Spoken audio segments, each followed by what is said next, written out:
So as I was going through the slides in the last module on the active voice, I might have raised a question for some of you that you might want me to address. Whenever I talk about the active voice, I always get the question from students, well, I've been told that I'm not supposed to use we or I. I'm not supposed to use personal pronouns in my scientific manuscript. And of course, to use the active voice, often you need to use we or I. So you might be wondering, is it really okay if I use we or I in my scientific manuscript, in my scientific writing? And I'm here to tell you, yes, it's okay to use we and I. So if you've learned somewhere along the way, somebody told you personal pronouns are not okay, I'm going to try to convince you otherwise. And there's several reasons why I think we and I are perfectly fine to use in scientific writing and other formal writing. So probably the biggest reason is just simply that to use the active voice, you usually have to write with we or I. Now, there are ways you could use the pronoun one, for example, but that's sometimes a little awkward as well. So in general, in order to use the active voice in your scientific writing, you're probably going to have to use we or I. And the active voice is just, it's livelier, it's easier to read. I'm really going to encourage you to use the active voice. So that's probably the primary reason where I'm going to say it's okay to use we and I. There's other reasons too.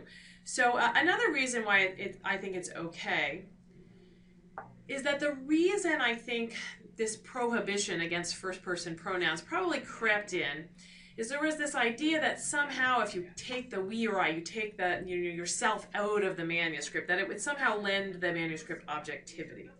And really, I think this is just a myth. It doesn't make the manuscript more objective, right, if you pretend that you weren't involved in the experiments and the interpretation of the data, because of course you or your team ran those experiments, you interpreted that data, and putting it in the passive voice, the data were interpreted to show, makes it sound as if those experiments, that interpretation just kind of came on from up high, and obviously that's not what happened. So I think it's actually not only not more objective, but if it's a little bit misleading, right? Because you're not admitting the fact that you're the person who did the experiments. There's always going to be subjectivity when you do experiments, when you interpret data. And so you want to go ahead and admit that there is subjectivity. We did this, I did this is what I think I see in the data, this is what we think we see in the data. So I think it's more transparent if you use we and I. And then finally, another really important reason I think for going ahead and using we or I on your paper is that when you agree to be an author on the paper, you're putting your name there as an author, you are taking public responsibility for its content. So I think when you use we and I in the writing of the body of the paper, it kind of just acknowledges the fact that yes, you're taking public responsibility for that content. So go ahead and claim responsibility. And that'll kind of remind you as you're writing the manuscript or editing the manuscript that you are taking responsibility. So go ahead and use we or I and claim that responsibility. Now, maybe you're not convinced by any of those reasons, so I'm going to give you a much more practical reason why you want to use we or I.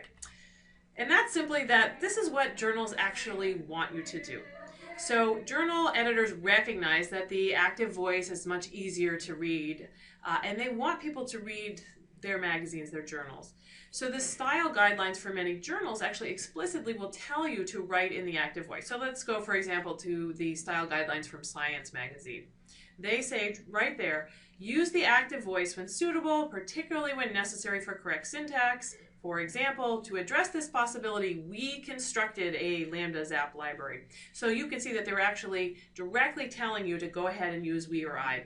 It's kind of fun to go to these style guidelines for some of these journals. So like if we open up the style guidelines for Science magazine, you'll notice that they point out a couple of things that we've been already talking about in this course.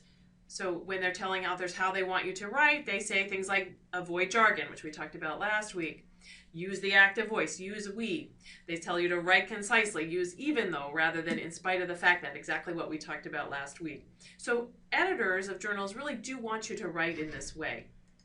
And then finally, I can point you to some examples of great papers that did use we and I. And so here's a great example, Watson and Crick's celebrated 1953 paper in Nature, where they give the structure for DNA.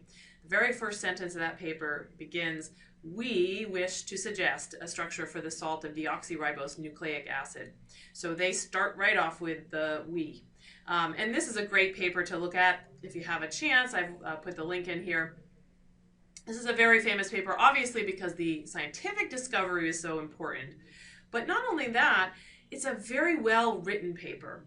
It's in the active voice, it's lively, it's concise, it's easy to understand their take-home messages. They made the implications immediately obvious. So that's besides the actual fundamental discovery, the paper itself is really quite remarkable. And if you look carefully at that paper, you'll notice that they use we quite a bit. We wish to suggest, we believe, we wish to put forward. So it'd be worth your while to go ahead if you got a chance and read through that paper. It's a very short one. One last question you might have, I'm talking about the active versus the passive voice. You might be wondering now, is it ever okay for me to use the passive voice, or do I always have to use the active voice? So no, there are instances where it's perfectly fine to use the passive voice. So I'm going to encourage you for the most part to use the active voice. So when you're writing your abstract, your introduction, your results, and your discussion, I'm going to encourage you to use the active voice. However, I think there's one section where it's probably just fine and maybe even preferable to use the passive voice, which is in the method section.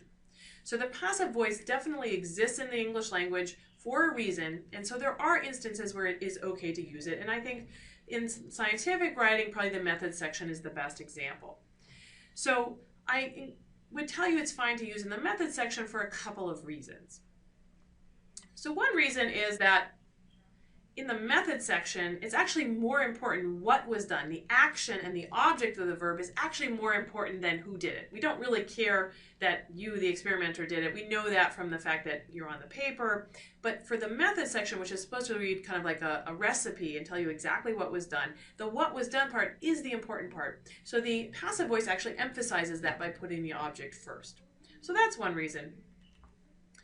A second reason is that the method section is in fact not a section that most people are expecting to be tintillating prose. Most people are okay with the idea that you're not going to read the prose section word for word and paragraph for paragraph. Most readers actually just tend to skim the method section for keywords.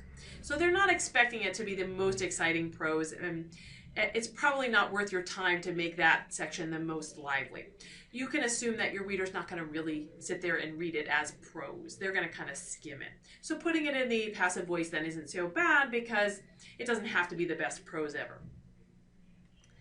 And then finally, if you were to try to put the methods section in the active voice, and some people do, it's a little bit hard to avoid using we or I at the start of every sentence. Now you can do it, you just have to be a little bit creative. The problem is that I don't think it's quite worth all of that effort. Again, since most readers aren't reading this as prose, they're just kind of skimming it, it's probably not worth you putting all this effort to make your method section into the active voice and find creative ways to get around using we and I at the start of every sentence. You're better off investing that effort elsewhere in the manuscript. The preceding program is copyrighted by the Board of Trustees of the Leland Stanford Junior University. Please visit us at med.stanford.edu.